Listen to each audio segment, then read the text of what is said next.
తప్పకుండా తప్పకుండా. అంటే ఇంతవరకు రేఖలు మొత్తం అమ్మవారికి చేద్దామని సంకల్పం పెట్టాము.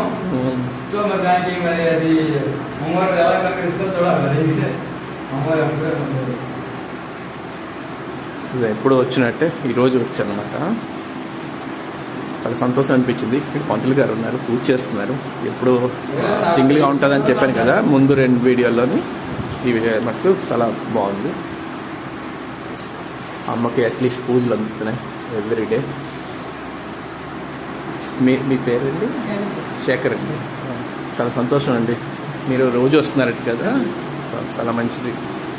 ఇంకో మీ ఇంటికి బాగా అవుతుంది డెఫినెట్గా. అమ్మ పవర్ఫుల్, చాలా పవర్ఫుల్. నేనే సాక్ష్యం.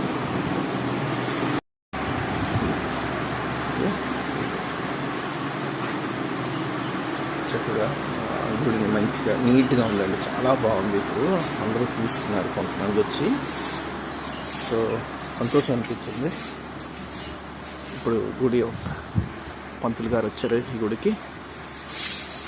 ఎప్పుడు వచ్చినట్టే విశాఖపట్నం వచ్చినప్పుడు ఇగో చూస్తున్నాను, చక్కగా నీట్గా చేస్తున్నారు. చాలా చాలా బాగుంది. చాలా సంతోషం అనిపించింది. కొన్ని చెట్లు కూడా నాటారు.